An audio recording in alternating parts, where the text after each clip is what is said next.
Kekuatan dan keberanian militer Iran kembali mengejutkan dunia internasional. Negara yang dijuluki negeri para mullah ini benar-benar tidak main-main dengan ancamannya, yakni membalas Israel dengan pembalasan yang berkelanjutan. Dalam serangan terbaru pada Selasa pagi, ratusan rudal balistik dan supersonik canggih milik negeri para mullah itu ditembakkan secara bersamaan dari segala arah menuju target-target strategis di Israel. Serangan masif ini menargetkan jantung kekuatan militer Israel di Tel Aviv dan pelabuhan vital Haifa serta pabrik senjata Israel di Ramat Hasharon. Garda Revolusi Iran mengklaim bahwa puluhan target militer, pusat komando, pabrik senjata, dan pangkalan udara Israel berhasil dihancurkan dalam operasi balasan yang mereka sebut sebagai respons telak terhadap serangan ngawur rezim Zionis. Berdasarkan kabar yang beredar, Iran menggunakan teknologi rudal balistik terbaru dengan akurasi tinggi yang mampu menghindari sistem intersepsi Israel. Ini menunjukkan bahwa kemampuan militer Iran jauh lebih canggih dari yang selama ini diperkirakan dunia internasional. Yang paling mencengangkan, sistem pertahanan Iron Dome yang selama ini disebut Israel mustahil ditembus, ternyata kewalahan menghadapi intensitas serangan Iran. Hasilnya, sebagian besar rudal Iran berhasil menembus pertahanan dan menghantam target-target penting di wilayah Israel. Kilang minyak dan gas di Haifa yang merupakan jantung ekonomi energi Israel kini membara dalam kobaran api yang mengerikan. Seorang saksi mata mengatakan, suara ledakan di kilang minyak itu seperti guntur yang menyambar pohon palm. Kami semua berlarian mencari perlindungan. Bayangkan betapa dahsyatnya serangan ini sampai membuat warga yang biasanya tenang jadi panik luar biasa. Tak cukup hanya di situ, serangan rudal balistik Iran juga menghantam bangunan 2 lantai di timur Haifa dengan santai tapi melenyapkan. Menurut laporan Times of Israel, 1 orang meninggal dunia dan 13 orang lainnya terluka parah dalam serangan yang terjadi di Selasa pagi ini. Namun ada laporan yang berbeda dari Israel Hayom yang menyebutkan korban pulang ke kuburan mencapai 6 orang. Ini menunjukkan betapa kacaunya situasi di lapangan. Bahkan media Israel sendiri nggak bisa memastikan jumlah korban yang sebenarnya. Tapi di sisi lain, ada juga spekulasi bahwa pemerintah Israel mungkin sengaja nggak memberikan informasi lengkap pada rakyatnya untuk menghindari kepanikan massal. Kalau ini benar, berarti ada yang ditutupi dari publik. Berdasarkan kabar yang beredar di lapangan, warga Tel Aviv, Haifa, dan KTA kota besar di Israel kini hidup dalam ketakutan yang mendalam. Mereka bingung. Keluar rumah nggak aman dan di dalam rumah pun juga nggak aman. Jadi bisa dikatakan mundur kenak maju kenak deh. Sementara itu, hingga berita ini diturunkan, Iran secara tegas menolak semua tawaran gencatan senjata dari mediator Qatar dan Oman. Menurut pejabat senior Iran yang enggak mau disebutkan namanya, mereka bilang tegas, kami nggak akan berunding selama masih diserang. Ini adalah keputusan yang benar-benar mengubah segalanya. Di tengah tekanan internasional yang luar biasa, Iran justru menunjukkan keberanian untuk mengatakan tidak pada semua bentuk perundingan damai. Garda Revolusi Iran atau IRGC bahkan mengumumkan bahwa mereka udah melancarkan serangan ke-8 terhadap Israel dari segala penjuru. Pada serangan terbaru, ratusan rudal ditembakkan pada pukul 4.50 waktu setempat, menunjukkan bahwa Iran nggak main-main dengan ancaman mereka. Berdasarkan spekulasi yang beredar, Iran mungkin punya strategi jangka panjang yang belum terungkap. Ada kemungkinan mereka sudah merencanakan serangkaian serangan berkelanjutan yang akan mengubah total dinamika konflik di Timur Tengah. Di lain sisi, keberhasilan Iran meluncurkan ratusan rudal meski diserang secara intensif oleh Angkatan Udara Israel IAF bukanlah kebetulan. Iran telah mengembangkan doktrin militer yang berfokus pada kelangsungan sistem peluncuran rudal. Selama 2 dekade terakhir, Korps Garda Revolusi Iran (IRGC) membangun jaringan peluncur rudal berlapis, yaitu peluncur tetap, peluncur bergerak, dan peluncur bawah tanah. Peluncur bawah tanah menjadi perhatian tersendiri karena memungkinkan operasi peluncuran dilakukan sepenuhnya dari dalam tanah, mulai dari pemuatan, pengisian bahan bakar hingga peluncuran tanpa terdeteksi hingga saat terakhir. Iran bahkan pernah mempublikasikan fasilitas bawah tanah ini untuk mengirim sinyal bahwa infrastrukturnya tahan terhadap serangan udara. Mereka telah belajar dari Korea Utara dan Al-Qaeda, ungkap seorang pejabat militer Israel. Dalam serangan terbaru, Iran dikabarkan menggunakan rudal balistik berpemandu generasi baru bernama Haji Qasim, yang dilaporkan mampu menembus sistem pertahanan udara Iron Dome dan THAAD. Rudal ini dapat menghindari sistem THAAD dan Patriot buatan IDS, ujar Menteri Pertahanan Iran Aziz Nasirzadeh. Rudal ini memiliki kecepatan Mach 11 saat masuk atmosfer dan mampu membawa hulu ledak seberat 500 kg sejauh 1.200 km. Walau Israel membantah bahwa rudal baru digunakan dalam serangan tersebut, para analis barat mengakui bahwa program rudal Iran mengalami kemajuan pesat dalam beberapa tahun terakhir. Selain rudal, Iran juga memanfaatkan taktik berbasis elektronik. Iran mengeklaim berhasil membuat sistem pertahanan udara Israel bingung dan menyerang diri sendiri karena mengalami kekacauan sistem.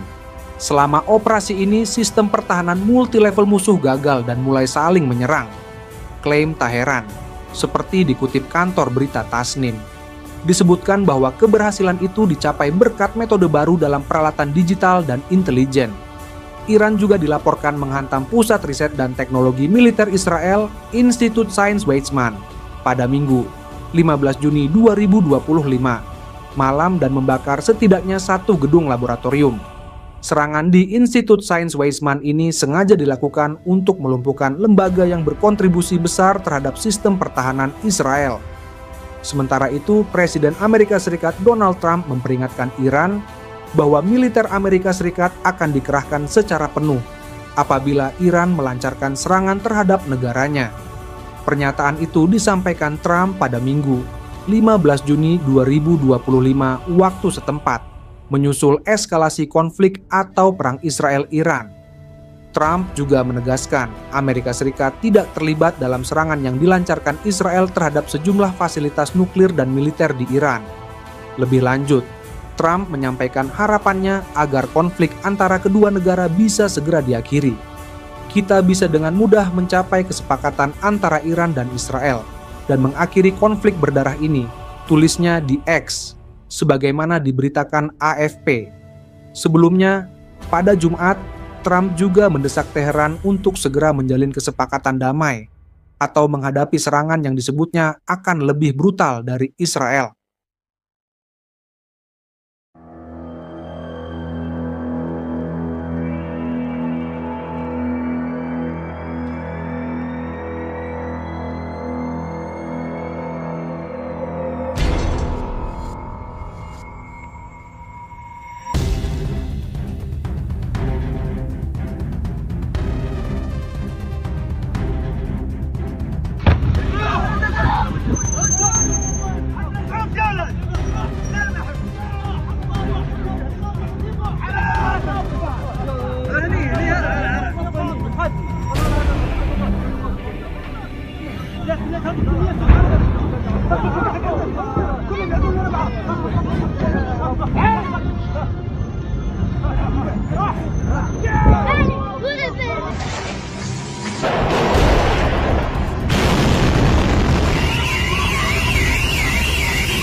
Di tengah gempuran serangan udara Israel yang intensif, Iran masih mampu meluncurkan rudal balistik ke arah wilayah Israel.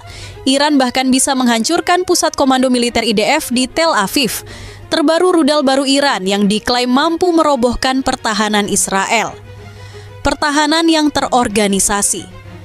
Menurut penilaian militer Israel, Iran mengawali eskalasi konflik terbaru ini dengan sekitar 2.000 rudal balistik berbagai jenis dan jangkauan yang bisa diluncurkan dari beberapa ratus sistem peluncur berbeda. Sejak lebih dari 20 tahun lalu, strategi rudal Iran berfokus pada 3 pilar utama, yakni industri pertahanan dalam negeri yang mampu merekayasa balik dan meniru teknologi asing, Dulu mereka menyalakan api di tanah orang lain. Kini mereka sendiri berteriak di tengah bara, siapa menanam angin akan menuai badai, siapa menanam kebencian akan dituai dengan kobaran. Dan seperti itulah yang dirasakan oleh Israel hingga saat ini. Hal yang tentu saja membuat Netanyahu semakin panik bukan main. Pasukan Allah dan azabnya memang nyata. Inilah buktinya sebuah kejadian azab yang sangat di luar nalar dan baru pertama kali terjadi di dunia menimpa Israel. Peristiwa ini menjadi salah satu yang paling mengerikan yang pernah terjadi di muka bumi. Siang itu, langit di atas kota-kota Israel terlihat aneh. Bukan mendung, bukan cerah, tapi seperti terselubung kabut merah membara. Di bawahnya, tanah berguncang pelan dan udara terasa seperti dipanaskan dari dalam bumi. Api berkobar di semua penjuru. Tidak lagi hanya di hutan atau pemukiman tertentu, tapi mengepung seluruh kota. Tembok api raksasa berdiri di setiap batas wilayah. Tinggi bergoyang seperti ombak, menyala dengan warna merah darah. Tak ada celah. Kota benar-benar terkepung oleh kobaran api yang seakan memiliki kesadaran. Beberapa warga mencoba melarikan diri keluar kota, tapi siapapun yang berani keluar akan langsung dikejar oleh lidah api yang terbang. Ya, terbang seperti ada kekuatan yang mengarahkannya. Alhamdulillah. Allahu Akbar. Ternyata kejadian luar nalar yang menimpa kawasan Zionis ekstremis itu belum berhenti sampai di situ saja. Saat suasana mulai hening sesaat setelah gelombang api tsunami mengamuk, tiba-tiba pusat kota yang selama ini menjadi markas kekuasaan mereka diguncang oleh suara ledakan yang sangat keras. Begitu dahsyat hingga getarannya terasa hingga ke ujung-ujung jalan. Ledakan itu tidak berasal dari bom biasa, bukan pula dari alat peledak yang manusia kenal. Orang-orang yang ada di sekitar sana, termasuk penduduk dan pasukan Zionis, tercengang dan bingung. Tak ada yang tahu dari mana suara ledakan itu berasal. Bayangkan seperti ledakan gaib yang pernah terjadi di Indonesia beberapa tahun lalu. Suara yang bergemuruh dengan kekuatan luar biasa. Namun, sumbernya misterius dan tak dapat dijelaskan secara logis. Belum sempat mereka mengerti apa yang sedang terjadi, tiba-tiba muncul sebuah celah besar di tengah jalan utama kota Zionis itu. Retakan itu terbuka perlahan dari permukaan tanah, lalu semakin melebar menampakkan lubang besar yang menganga ke dalam perut bumi. Dari celah tersebut muncul kobaran api besar yang menyembur dengan liar. Membumbung tinggi ke angkasa, memuntahkan asap hitam pekat dan bara menyala yang terlihat hingga jauh. Mata semua orang terpaku pada pemandangan mengerikan itu. Seolah langit dan bumi bersatu dalam sebuah kemarahan besar. Beberapa yang melihatnya langsung berlari menjauh sambil berteriak ketakutan dan panik menyebarkan kepanikan di antara kerumunan. Mereka berusaha menyelamatkan diri. Namun, rasa takut membekukan banyak dari mereka terpaku dalam ketidakpercayaan akan apa yang tengah berlangsung.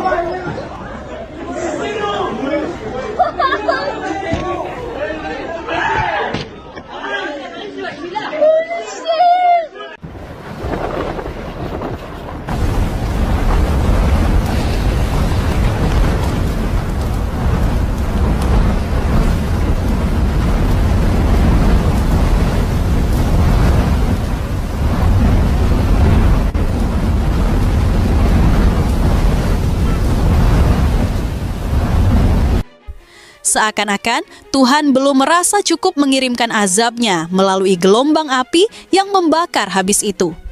Ledakan kedua tiba-tiba mengguncang kota. Kali ini lebih keras, lebih dahsyat, dan lebih merusak. Suaranya seperti gemuruh gunung meletus memekakan telinga siapa saja yang mendengarnya. Getaran ledakan membuat beberapa bangunan kokoh yang selama ini dijadikan benteng tiba-tiba ambruk berantakan, menjatuhkan puing-puing batu dan kayu ke tanah dengan bunyi gemuruh menakutkan. Namun yang paling menakutkan bukan hanya ledakan itu, melainkan api yang keluar dari celah tadi berubah bentuk. Dari kobaran api yang menjulang tinggi, muncullah sosok api yang sangat besar. Gimana enggak panik coba? Sudah dijatuhi beberapa bencana beruntun dalam 1 bulan terakhir. Malah ditambah dengan hubungan mereka bersama Amerika yang dilaporkan semakin merenggang.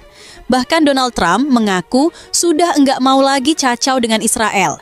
Israel tampaknya enggak akan pernah kapok. Untungnya alam terus memperlihatkan bahwa kesombongan Zionis bukanlah apa-apa. Setelah sebelumnya kebakaran melahap puluhan hektar hingga banjir es yang melanda wilayah selatan yang mulai terkendali, Israel kembali mengalihkan fokus ke Gaza. Sejak 5 Mei, Netanyahu bersama kabinetnya kini bukan lagi sekadar serangan.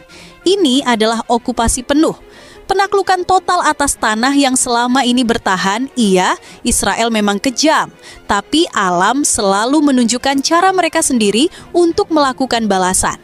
Semula, Israel mengira semua wilayah yang terdampak bencana, terutama soal api, sudah aman terkendali.